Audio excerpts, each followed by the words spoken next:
noite, irmãos, a paz do Senhor, tudo bem com vocês? Espero que a semana de vocês possa estar sendo ótima e eu gostaria de convidar vocês a estarem abrindo suas Bíblias em Salmos 18, o versículo 1 e 2, para a gente estar iniciando esse momento. A palavra do Senhor diz o seguinte: Eu te amo com todo o meu ser, ó Senhor, minha força. O Senhor é o meu penhasco e minha fortaleza. Quem me liberta é o meu Deus. Nele me abrigo, meu rochedo, meu escudo e o poder que me salva, minha torre forte, meu refúgio. Essa passagem ela fala, Davi falando realmente sobre um lugar de segurança no Senhor, né? Esse lugar de segurança é um lugar onde realmente ele confiava, né, em quem estava o guardando, né? Ele confiava no cuidado do Senhor.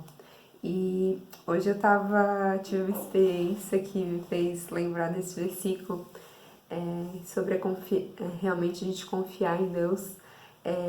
Fui na natação com a Luísa e eu tenho que entrar na água com ela, né? E a Luísa, ela tem ainda um pouco de medo de mergulhar. Então, nós temos um momento da aula onde a gente mergulha, né? As crianças mergulham com a professora.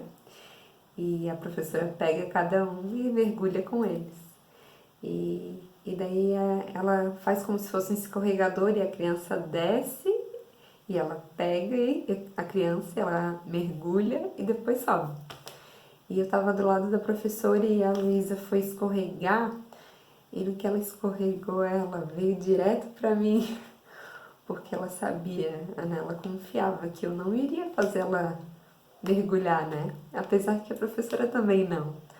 E daí eu tava pensando na diferença, né?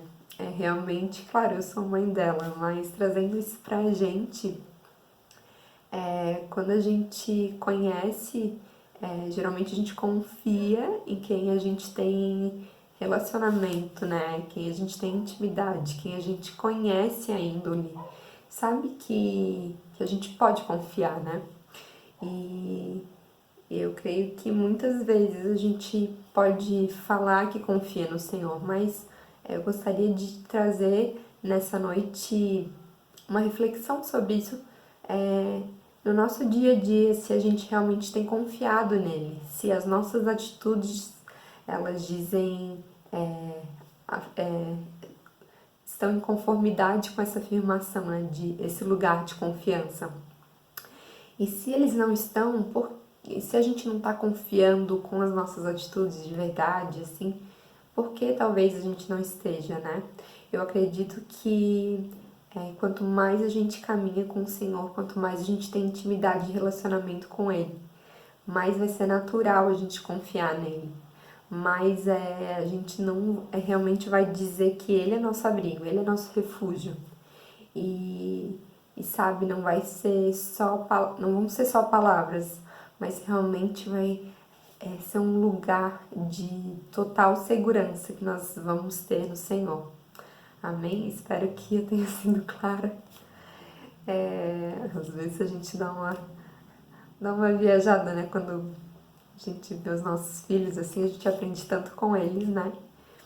E gostaria de mandar um beijo para todos vocês e que a gente possa junto estar caminhando nessa intimidade com o Senhor e estar confiando nele e se deixar sendo moldado por Ele, né? Porque é nesse lugar, na presença do Senhor, que a gente é moldado e que Ele mostra com tanto amor, as nossas fraquezas e a gente vai sendo aperfeiçoado e isso é lindo.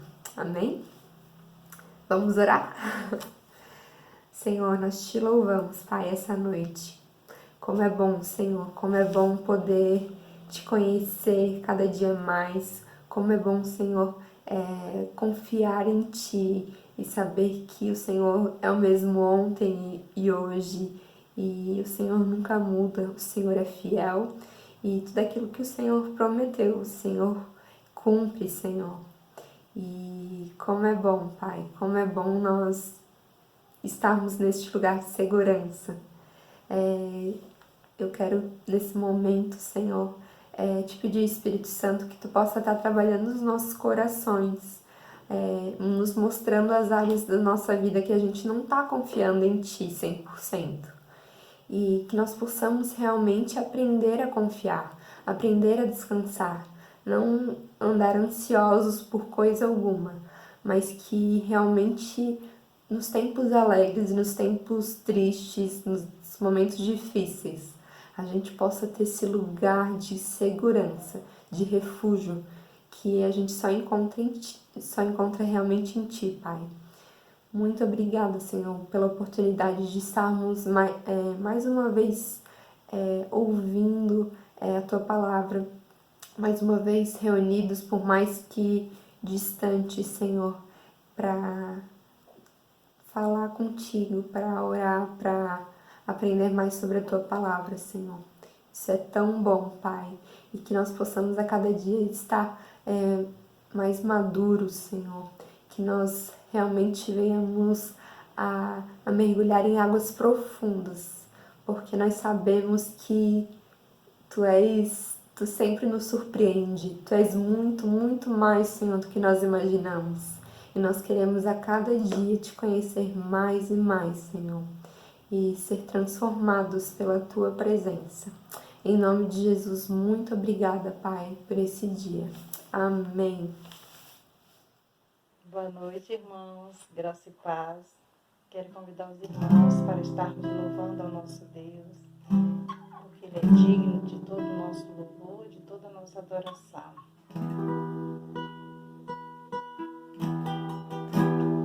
Porque dele, por Ele, para Ele são todas as coisas. Porque dele, por Ele, para Ele são todas as coisas.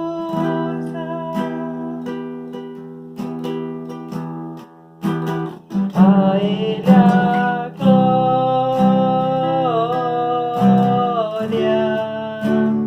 a Ele a glória,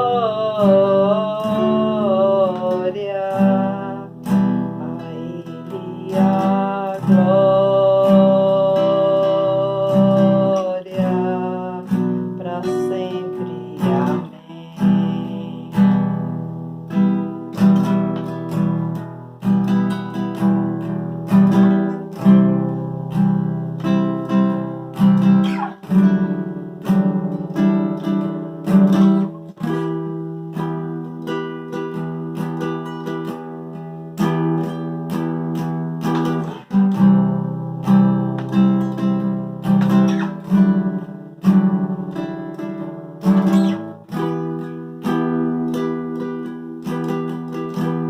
Com profundas riquezas, eu saber e eu conhecer de Deus.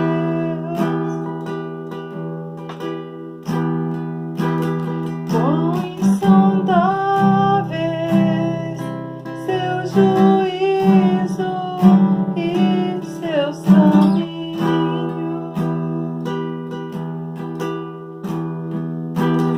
Ele a glória,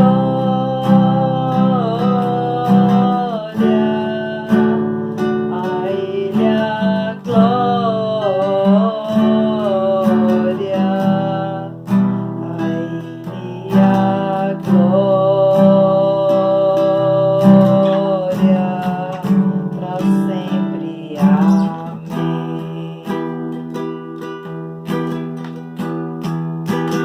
A Ele a glória,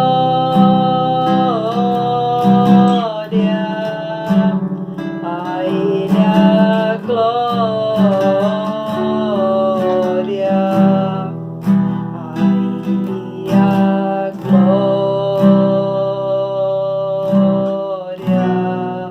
para sempre. Amém.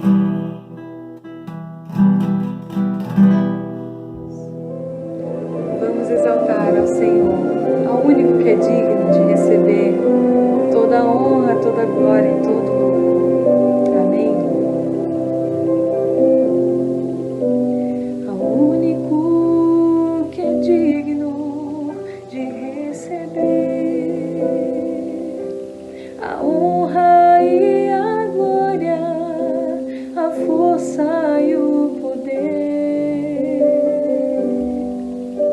ao Rei eterno e imortal, invisível, mas real, a Ele ministramos o louvor. Ao único que é digno de receber a honra e a glória, a força e o poder, ao Rei eterno e imortal, invisível, mas real, a Ele ministramos o louvor.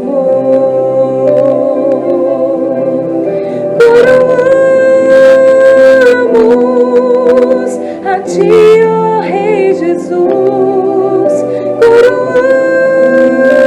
coroamos a Ti, ó Rei Jesus,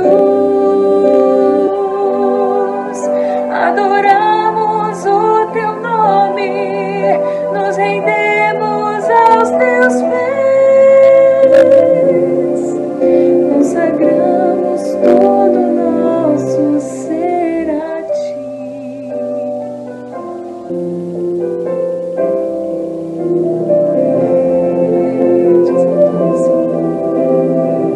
És o único Pai, o único Deus.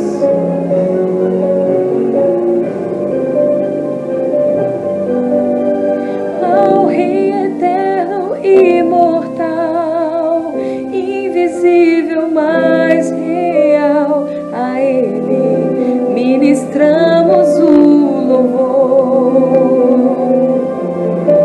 Coroamos a Ti, ó Rei Jesus, coroamos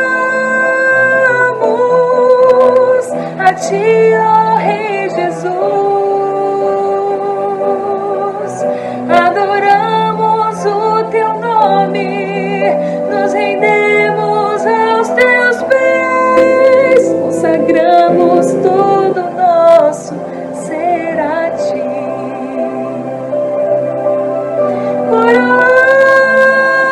Coroamos a Ti, ó Rei Jesus, coroamos a Ti, ó Rei Jesus, adoramos o Teu nome, nos rendemos aos Teus pés, consagramos todo o nosso ser a Ti, consagramos todo o nosso ser a Ti.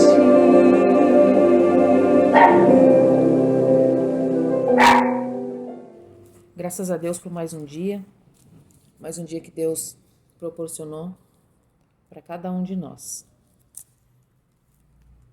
Vamos orar em agradecimento a Deus por tudo que Ele tem feito por nós, por nossas vidas. Amém? Pai, nós Te louvamos, Te agradecemos, Pai, por mais um dia. Te agradecemos, Deus, por tudo que o Senhor tem feito. Agradecemos pelo cuidado. Agradecemos pela graça imerecida. Deus, obrigada, Deus, por nossas famílias. Obrigada, Senhor, pelos nossos filhos, Deus. Te agradecemos, Pai, pelo trabalho, pelo pão de cada dia. Nosso coração é grato a Ti, Senhor, por tudo que o Senhor tem feito por nós. Nós Te louvamos, Pai, a cada dia, Senhor, porque o Senhor tem sido fiel, justo conosco. Pai, também, Deus, Te agradecemos pela vida dos nossos pastores, pastor Horácio, pastora Débora. Pai, Te agradecemos pela vida do pastor Marcelo, pastora Carla. Pai, obrigada, Deus, por todos os irmãos congregados na nossa igreja, Senhor. Peço, Deus, que o Senhor esteja abençoando, Pai, guardando a vida de cada um, Deus. Em nome de Jesus, é o que te pedimos e te agradecemos. Amém. Boa noite, irmãos. Espero que estejam todos bem na graça do Senhor Jesus Cristo. E a nossa oração vai hoje para aquelas pessoas que ainda não têm intimidade com Deus e nem com a sua palavra. Vamos orar para essas pessoas que estão passando por dificuldades, Senhor Jesus Cristo. Vamos orar. Querido Pai amado, dê a mão àquelas pessoas, Pai, que estão passando por dificuldade de encontrar alguma solução para seus problemas, pessoas que estão desesperadas, que à procura de uma saída e não estão encontrando, Pai. Direcionar essas pessoas para Ti, Senhor Jesus Cristo. Livrai do caminho do mal, do pensamento suicida, do pensamento de maldade, de querer fazer maldade para chamar a atenção ou coisa parecida, Pai. Dê inteligência, sabedoria, que ela siga no caminho correto, Pai, no caminho que Tu queres, Pai. Fazer essas pessoas instrumento de Tua fé. Ó Senhor Jesus Cristo, não desampare essas pessoas, por mais difícil que seja, Pai, esse momento que estamos passando, Pai. Olhai por essas pessoas, que elas tenham mais apego a Ti, Pai, que nesses momentos elas possam olhar para o céu, enxergar a Tua presença, Pai, o Teu amor que Tu tem por elas, Pai. Não vira, que jamais, tenho certeza absoluta, que não vira as costas para essas pessoas. Muitas das vezes é a gente que vira as costas, Pai. Não reconhece o Teu amor, o Teu carinho, a Tua atenção, Pai. E às vezes a gente vai pelo caminho errado, às vezes a gente quer fazer os nossos planos, mas o plano, Pai, que Tu queres para que a gente faça é o Teu plano, é o Teu caminho. É isso que te pedimos em nome do Senhor Jesus Cristo. Amém. Graça e paz, irmãos. Hoje eu vou dividir com vocês um pouquinho da história de José. É uma história que eu gosto muito. E está lá no capítulo 41 do livro de Gênesis. Gênesis, capítulo 41, do versículo 38 até o 52. Eu vou pular ali alguns versículos e vou comentar no meio de alguns, mas vai ser esses do 38 até o 52 que eu vou estar compartilhando com os irmãos hoje. A história de José, para mim, é uma história que, desde que eu ouvi pela primeira vez, me encantou. A missionária Solange, ela fazia um trabalho na Chico Mendes com as crianças, e eu ia lá ouvir a história, né? Eu adoro história. Ia lá ouvir as histórias dela e um dia ela colocou um videozinho contando a história de José. E desde aquele dia eu me apaixonei pela história de José. E toda vez que eu leio eu aprendo um pouquinho mais na história de José. E hoje eu queria compartilhar um pouquinho com os irmãos. Vamos lá então? Capítulo 41, versículo 38. Diz assim: Disse Faraó a seus oficiais: Acharemos porventura homem como esse, em quem há o Espírito de Deus? Depois disse Faraó a José: Visto que Deus te fez saber tudo isso, ninguém há tão ajuizado e sábio como tu. Aqui Faraó está falando sobre o sonho que ele tinha e ninguém conseguia interpretar o sonho dele. E José interpretou. A interpretação do sonho que José passou para Faraó foi que haveriam 7 anos de fome, 7 anos de fartura, e em seguida 7 anos de fome na terra do Egito. Então José falou que Faraó deveria colocar um homem de confiança dele para estar administrando esses 7 anos de fartura, para que nos 7 anos de fome eles tivessem recursos para sobreviverem àquela época de fome, né? E aí Faraó aqui está dizendo que não há homem mais ajuizado, como ele diz aqui, né? Ninguém há tão ajuizado e sábio como tu. Então aqui Faraó está colocando, dizendo a José que ele seria o homem mais certo, né? Para estar administrando a terra do Egito, né? E continuando ali no 40, administrarás a minha casa e a tua palavra obedecerá a todo o meu povo. Somente no trono eu serei maior do que tu. Disse mais Faraó a José: vês que te faço autoridade sobre toda a terra do Egito. Então tirou Faraó o anel da sua mão e pôs na mão de José, e fê-lo vestir roupa de linho fino, e lhe pôs ao pescoço um colar de ouro. E fê-los subir ao seu segundo carro, e clamavam diante dele: inclinai-vos. Desse modo o constituiu sobre toda a terra do Egito. Disse ainda Faraó a José: eu sou o Faraó, contudo, sem a tua ordem ninguém levantará a mão ou pé em toda a terra do Egito. Aí aqui fala o nome que Faraó deu a José, né? José casou com Potífera, né? No 45. Aqui no 46. Era José da idade de 30 anos quando se apresentou a Faraó, rei do Egito, e andou por toda a terra do Egito. Nos 7 anos de fartura, a terra produziu abundantemente. E ajuntou José todo o mantimento que houve na terra do Egito durante os 7 anos, e o guardou nas cidades. O mantimento do campo ao redor de cada cidade foi guardado na mesma cidade. Assim, ajuntou José muitíssimo cereal, como areia do mar, até perder a conta, porque ia além das medidas. Então aqui José administrando, né, todo o alimento, todo o cereal, durante esses 7 anos de fartura. Agora aqui no 50.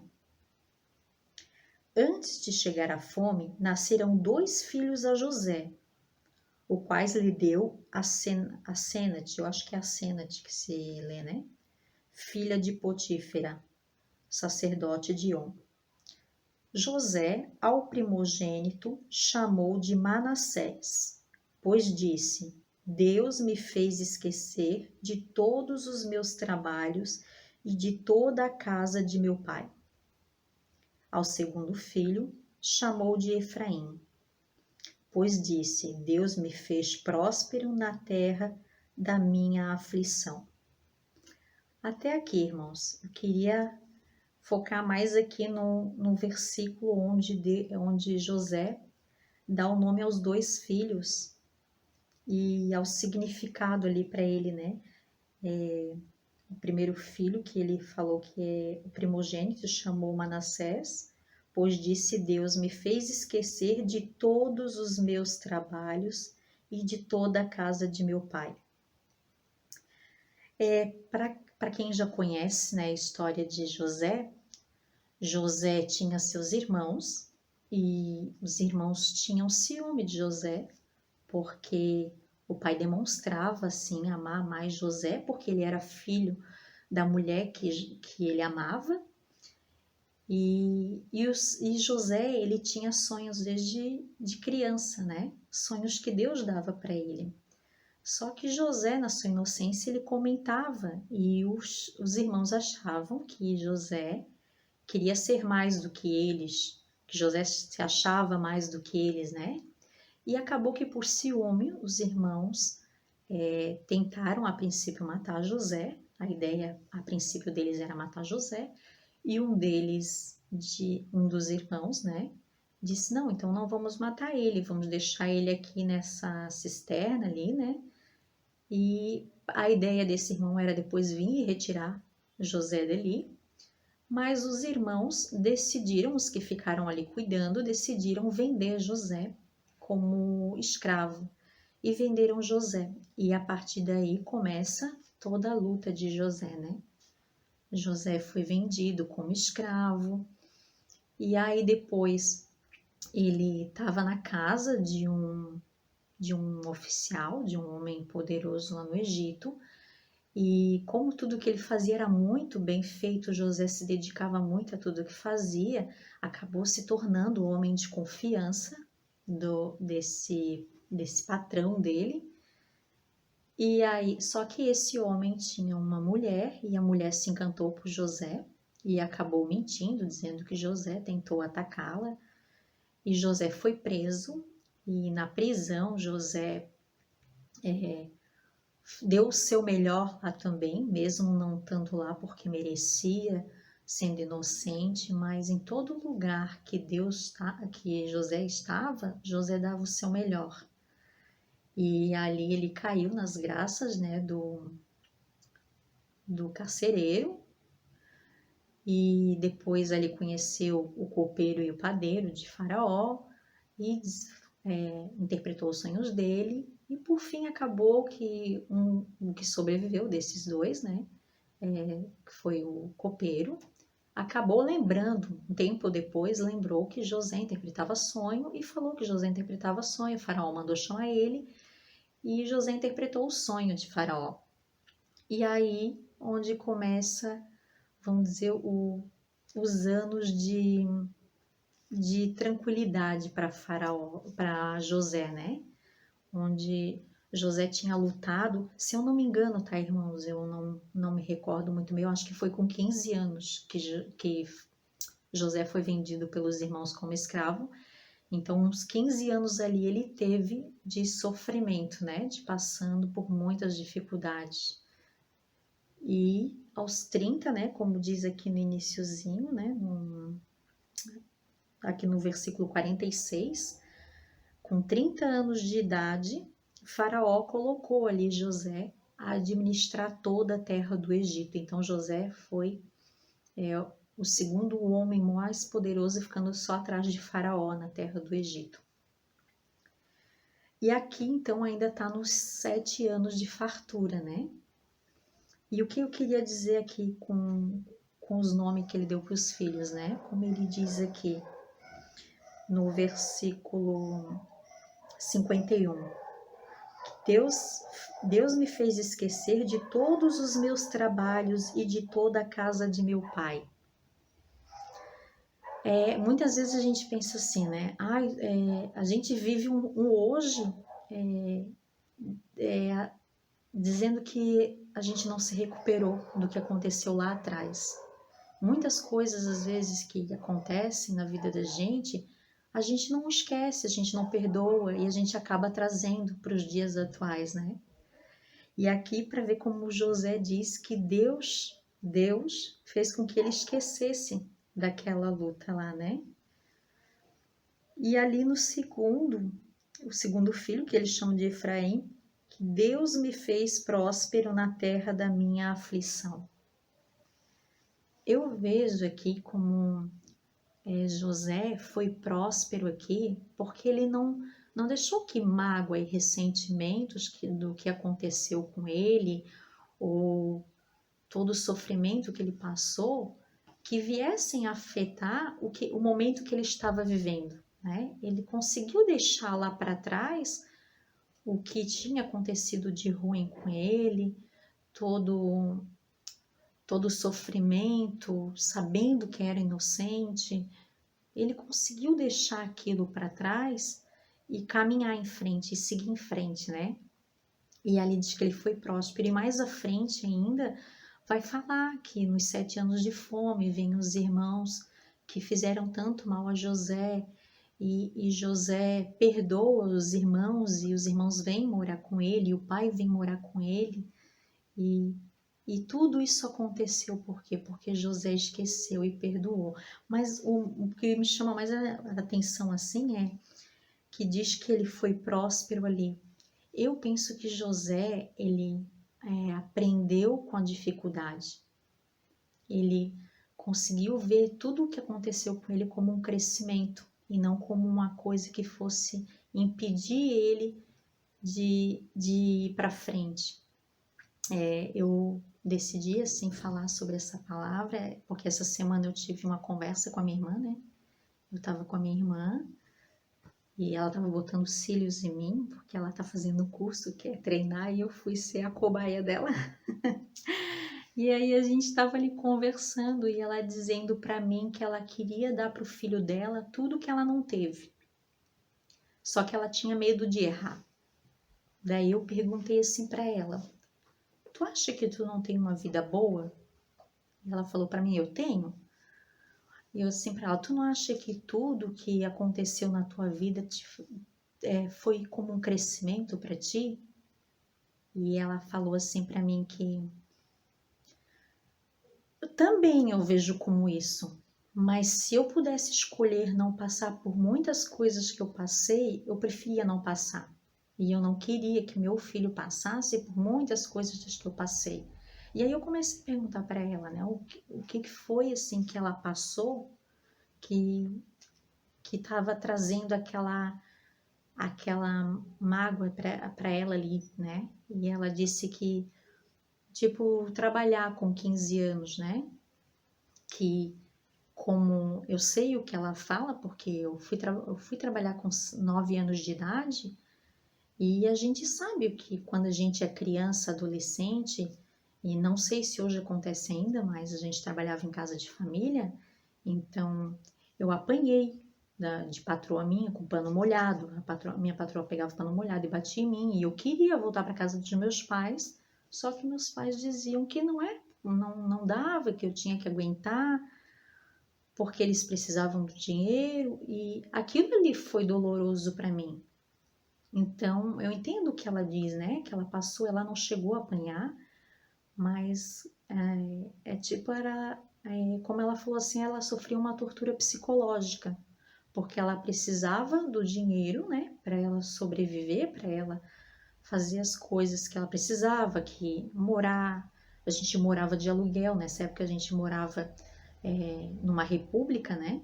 E era tipo uma república, cada um pagava uma parte, era uma casa grande, cada um pagava uma parte do aluguel e despesas com alimentação, água, luz, era tudo dividido.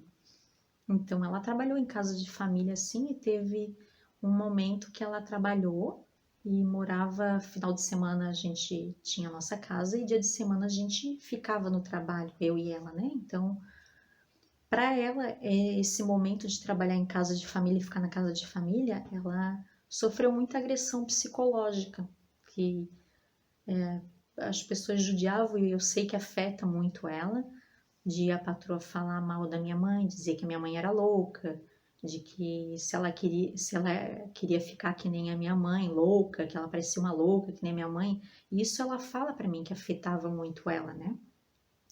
Então tem coisas assim que ela não consegue deixar para trás. E eu penso, e eu passei por essa situação que ela passou. E eu, graças a Deus, eu consegui deixar para trás. Teve uma época que eu odiava, tinha patroas minhas que eu odiava.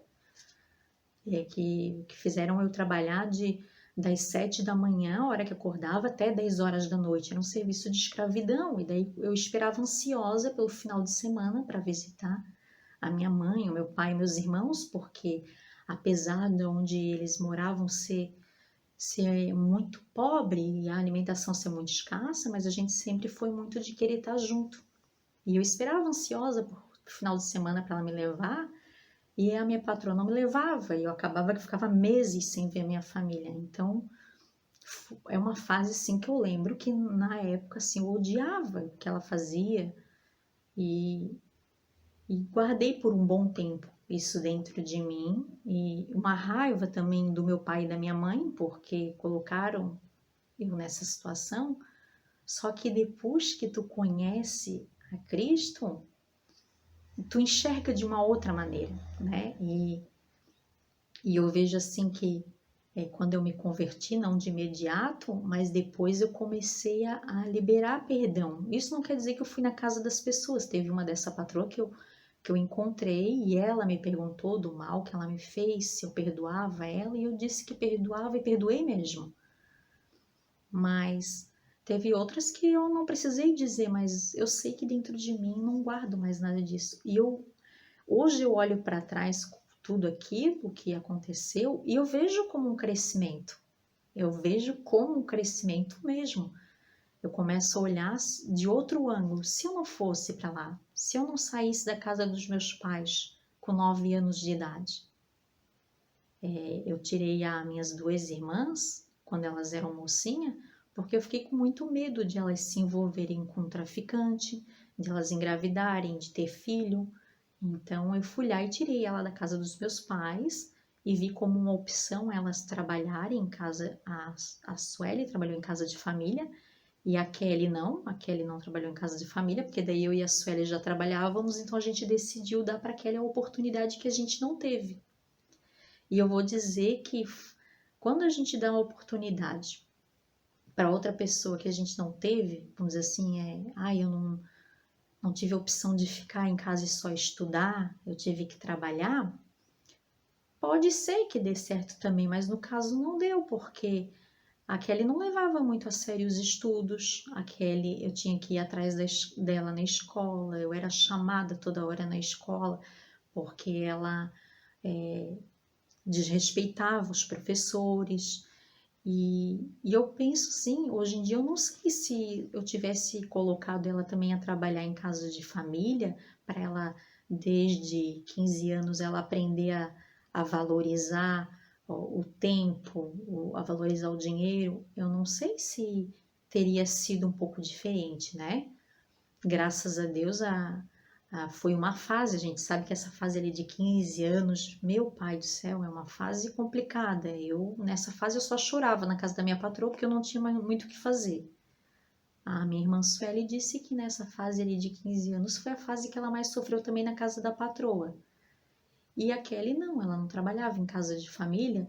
O primeiro emprego que eu arrumei para ela foi de auxiliar administrativo na casa que eu trabalhava como empregada. E ela jogou fora em 3 meses o emprego porque ela não sabia se submeter à ordem do patrão. Então, foi muita conversa, conversei muito com ela, disse que ela deveria valorizar, que ela teve uma oportunidade que eu não tive, que a irmã dela não teve. Graças a Deus, né, ela escutou e focou muito em estudar e graças a Deus conheceu Jesus e é convertida.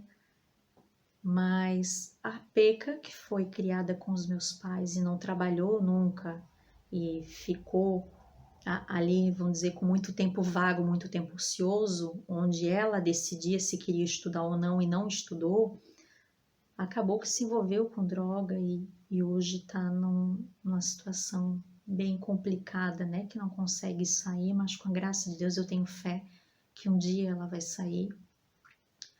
Mas o que eu quero dizer com tudo isso, que a gente possa enxergar que muitas coisas que aconteceram lá atrás com a gente, que fizeram a gente sofrer, que fizeram mal pra gente, muitas coisas lá que tornaram a gente mais forte, né? E que se Deus permitiu tudo isso acontecer, é porque Deus tinha planos pra gente, assim como Deus tinha planos para José. Até lá no finalzinho, quando ele fala com os irmãos, ele diz que se tudo aquilo ali que os irmãos tivessem feito com ele não tivessem feito, se os irmãos não tivessem vendido ele como escravo, ele não estaria naquela posição ali de segundo homem mais importante do Egito e sendo o homem que salvou o povo do Egito todo da fome, porque ele, né, cuidou de todo o mantimento, né, para aqueles 7 anos de fome. Então, a mensagem que eu queria compartilhar com os irmãos hoje é para a gente pensar como coisas ruins que aconteceram com a gente lá atrás foram para o nosso crescimento, foram porque Deus permitiu e Deus tinha planos e apesar de a gente muitas vezes não enxergar nesse momento o porquê, talvez mais lá na frente a gente vai enxergar, né? E nós que conhecemos a Jesus, né? Eu quero muito que essa minha irmã conheça Jesus, que ela se converta, para que ela venha entender que tudo aquilo que ela sofreu lá no passado, tudo que ela guarda de mágoa, foi para o crescimento dela, né? E que ela possa liberar perdão e que ela não venha ter na cabeça dela que ela tem que dar para o filho dela tudo aquilo que ela não teve. Ela até perguntou para mim, tá, mas o que tu acha que eu devo fazer? Eu não devo dar as coisas para o Mateus? O que ele quer, eu não devo dar? Eu falei para ela, tu deve dar, se tu tem condição, tudo o que ele precisa, mas não tudo o que ele quer. Porque a criança ela não tem sabedoria para saber a importância daquilo. A criança ela não sabe o valor de uma coisa que ela está pedindo, né? Ele tem uns brinquedos, uns bonecos que ele pede, às vezes que é muito caro, e ela diz que vai lá e compra um similar, que é mais em conta, mas a criança não tem noção de que aquilo ali é caro, que aquilo ali ela brinca a primeira semana, depois a segunda semana aquilo já não é mais uma coisa importante para ela.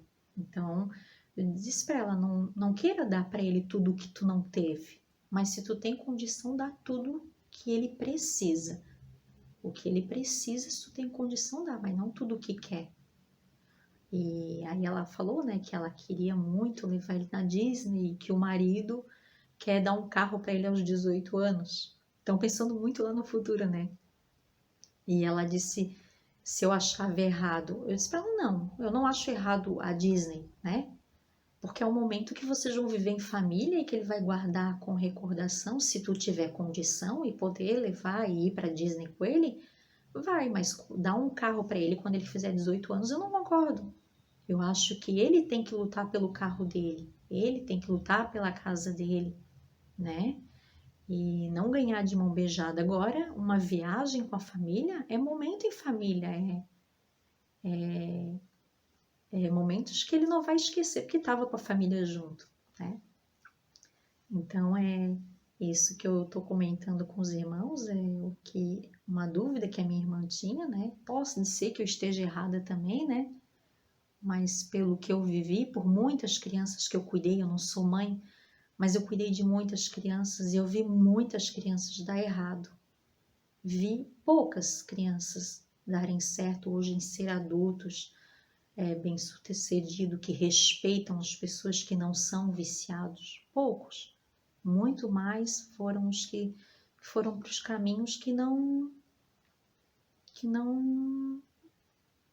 alguns que não têm volta, a não ser que Deus venha assim, com a misericórdia dele sobre a vida dessas pessoas, dessas adultos hoje em dia, né, que eu cuidei e que fizeram muitas coisas que até hoje eu tenho contato com esses adultos que foram crianças que eu cuidei, que confidenciam a mim coisas que não têm coragem de falar para os pais, e o que eu posso fazer é orar, e às vezes eu escuto dos próprios pais. Eu escutei esses dias de uma mãe, de uma menina que eu cuidei, e ela falando que tinha dúvidas de alguma coisa sobre a filha, que eu já sei, que eu não podia contar isso para ela. Eu não vou contar porque a filha me confidenciou, né? Mas de dúvida que a mãe tem e sofre só pela dúvida, sem ter a certeza. Mas mãe que lá atrás quis dar tudo pro filho, não quis botar a filha a lavar a louça, não quis botar a filha a aprender de cedo o serviço, o valor das coisas. Então, a mensagem que eu tinha para os irmãos hoje era essa, né? De a gente não deixar que as coisas do passado venham afetar o nosso presente e até o futuro, nem para a gente, nem para os filhos, nem para as pessoas que estão ao nosso redor, e que a gente venha perdoar quem fez mal para a gente lá no passado, e que a gente venha ser verdadeiro cristão e praticante da palavra de Deus, perdoar e esquecer, deixar para trás coisas que não valem a pena ser lembradas, e aquilo que a gente vê que é para o crescimento, a gente trazer como crescimento e não como sofrimento, né? Amém? Vou convidar os irmãos a estar orando. Senhor Deus, graças te dou mais uma vez, Pai. Obrigada, Pai. Obrigada, Senhor, porque o Senhor coloca todo dia em mim esse espírito de gratidão, Pai. Todo dia, Senhor. Eu te sou muito grata pela vida, Senhor, que eu tive, que eu tenho. pelas dificuldades que eu passei, pelas lutas que eu passei. O Senhor conhece, o Senhor sabe que eu te agradeço todo dia, Senhor, e que eu não olho para o meu passado como rancor, com mágoa, ou como uma coisa que me impeça de crescer e de ser uma pessoa melhor. Pai, eu coloco diante de Ti a vida de cada irmão, de cada pessoa que está ouvindo essa palavra, Senhor. Que o Senhor venha ministrar no coração de cada um também. Que o Senhor venha falar ao coração de cada um, como o Senhor falou ao meu também, Senhor. E que eu pude começar a ter uma vida plena em Ti, a partir do momento que eu comecei a liberar perdão, Senhor. Que eu comecei a entender que tudo o que aconteceu comigo foi para o meu crescimento. Que o Senhor permitiu para me tornar uma pessoa mais forte, uma pessoa que valorize tudo, que valorize desde uma torradinha feita com pão velho, Senhor, até as coisas grandes. Que cada um de nós possa valorizar, Senhor, a vida que tem. Que cada um de nós, Senhor, possa ver o grande amor que o Senhor tem por cada um de nós, nos permitindo que nós crescêssemos com todas as dificuldades que cada um de nós passamos, Senhor. Cada um em sua casa agora, cada um em seu lar, sabe de tudo que passou, sabe de tudo que aconteceu lá atrás, e que possa enxergar como para o crescimento, Senhor. E não olhe para trás com mágoa, com rancor, com nada que impeça a pessoa de crescer, e de crescer em amor, e de crescer em fé, e de crescer em esperança, Pai. Pai, em nome de Jesus, eu coloco a vida de cada irmão aqui diante de Ti, de cada família aqui diante de Ti, Senhor, de cada pai, de cada filho. Coloco a vida de cada esposo, de cada esposa, Senhor. Pai, em nome de Jesus, ajuda, Pai. Ajuda os Teus filhos amados, Senhor, a ouvir a Tua voz e entender o que o Senhor tem para cada um, Senhor. Entender o que o Senhor quer com as dificuldades que tem na vida de cada um, Pai. Pai, em nome de Jesus, eu coloco a vida de todos em Tuas mãos e Te agradeço mais uma vez, Senhor. Obrigada, Pai. Muito obrigada pelo Teu infinito amor, pela Tua misericórdia e pela Tua bondade, Pai, que se renova a cada dia em nossas vidas. Em nome do Teu Filho amado Jesus Cristo é que eu Te agradeço. Amém. Amém, irmãos. Uma semana abençoada para todos vocês.